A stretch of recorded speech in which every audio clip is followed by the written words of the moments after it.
ನಮ್ಮೂರು ಹೇಗಿತ್ತು, ಹೇಗಾಯಿತು? ಹೌದು, ಅಂದು ಮನೆಯ ಮಾಡು ಮುಳಿಯದಿತ್ತು.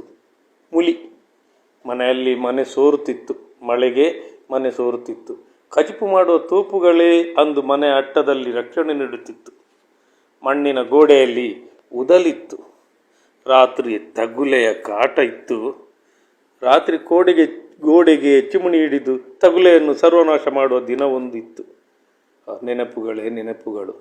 ಮಳೆಗಾಲದ ರಾತ್ರಿ ಗೊಂಕೂರು ಕಪ್ಪೆಯ ನೀನಾದ ಕೇಳಲು ಇಂಪಾಗುತ್ತಿತ್ತು. ಮನೋರಂಜನೆಗಾಗಿ ಫಿಲಿಪ್ಸ್ ಕಂಪನಿಯ ರೇಡಿಯೋ ಇತ್ತು. ಬೆಳಿಗ್ಗೆ ಸುಪ್ರಭಾತ, ನಂತರ ವಾರ್ತೆ, ಸಂಸ್ಕೃತ, ಪ್ರದೇಶ ಸಮಾಚಾರ, ಹಳೆಯ ಚಿತ್ರಗೀತೆಗಳು, ಕೋರಿಕೆ, ಕೆಂಚನ ಕುರ್ಲರಿ, ವಾರಕ್ಕೆರಡು ಬಾರಿ ಯಕ್ಷಗಾನ. ತೆಂಕುತಿಟ್ಟಿರಲಿ ಬಡಗುತಿಟ್ಟಿರಲಿ ಕೇಳುತ್ತಾ ಅಲ್ಲಿಗೆ ನಿದ್ದೆಗೆ ಜಾರುತ್ತಿದ್ದ ಕಾಲ. ಬೆಳಿಗ್ಗೆ ಕುಕ್ಕುದಿರೆಯಲ್ಲಿ ಹಲ್ಲುಜ್ಜುತ್ತಾ ಕೋಗಿಲೆಯ ಇಂಪಾದ ಕುಹು ಕುಹು ರಾಗ, ಹಕ್ಕಿಗಳ ಚಿಲಿಪಿಲಿ ನಾದವ ಕೇಳುತ್ತಾ ಮುಂಜಾನೆಯು ಆರಂಭದ ಶುಭ ದಿನ.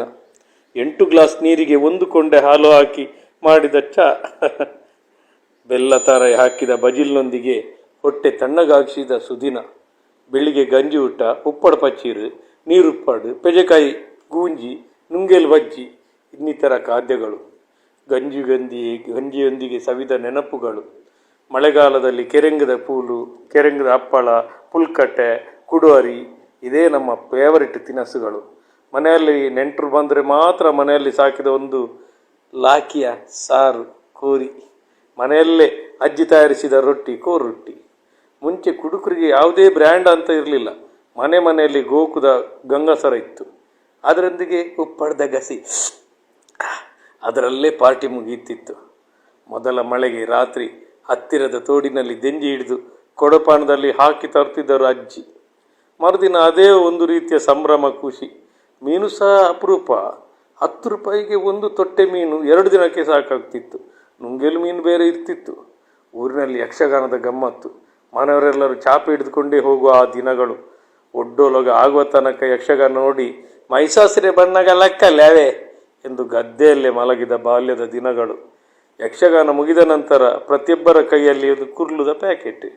ಅಪರೂಪಕ್ಕೆ ಊರಲ್ಲಿ ಮನೆಯಲ್ಲಿ ಹರಕೆಯ ಕೋಲ. ದೈವದ ಗಗ್ಗರದ ಸದ್ದು ಕೇಳಿದರೇ ಒಂದು ರೀತಿಯ ಭಯ. ದೈವದ ಎದುರು ನಿಲ್ಲಲು ಭಯವೂ ಭಯ. ಅದೊಂದು ಕಾಲವಿತ್ತು. ಏನು ಮಾಡಲಿ ಹೇಳಿ. ಇಂದು ಎಲ್ಲವೂ ತಲೆಬುಡದ ಇಲ್ಲದಂತಾಗಿದೆ. ನಾವು ಮಾಡಿದ್ದೇ ಸರಿ, ಸಂಸ್ಕೃತಿಯ ಅರಿವಿಲ್ಲ. ಸ್ವಲ್ಪ ಜೋಕ್ ಅಂತ ಅನಿಸಿರ್ಬೋದು ನಿಮಗೆ. ನಾನು ಹೇಳಿದ್ದು ಜೋಕ್ ಅಂತ ಅನಿಸಿರ್ಬೋದು. ಅಂದಿಗೂ ಇಂದಿಗೂ ವ್ಯತ್ಯಾಸಗಳು ಹಲವು.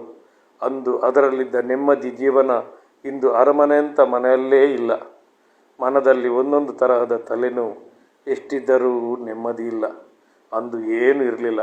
ಆದರೆ ಪ್ರಕೃತಿಯ ಮಡಿಲಲ್ಲಿ ಅದರೊಂದಿಗೆ ಜೀವಿಸಿ ಅದರ ತಿಂಡಿ ತಿನಿಸುಗಳ ಸವಿದು ಕುಕ್ಕು ಗುಜ್ಜೆ ನೆಮ್ಮದಿಯನ್ನು ನಾವು ಸವಿದು ನೆಮ್ಮದಿಯನ್ನು ಕಾಣ್ತಿದ್ದೆವು. ಇಂದು ನಮಗೆ ಹಳ್ಳಿ ಕಾಡು ಗುಡ್ಡ ಬೇಡವೇ ಬೇಡ. ನಮಗೆ ಬೇಕಿರುವುದು ಒಂದೇ, ಪೇಟೆಯವರಂತೆ ನಾವು ಜೀವಿಸಬೇಕು. ಎಲ್ಲವೂ ನಮ್ಮ ಕಾಲ ಬುಡದಲ್ಲೇ ಇರಬೇಕು. ಕಾಲಕ್ಕೆ ತಕ್ಕಂತೆ ಕೋಲ ಕಟ್ಟಲೇಬೇಕು. ಆದರೆ ಕಳೆದು ಹೋದ ನೆನಪುಗಳು ಮತ್ತೆ ಖಂಡಿತ ಬಾರದು. ನಮ್ಮಂತೆಯೇ ಪ್ರಕೃತಿಯು ಬದಲಾಗುತ್ತಿದೆ. ಏನು ಮಾಡಲಿ ಹೇಳಿ. ಎಲ್ಲ ನೆನಪುಗಳು ಮಾತ್ರ.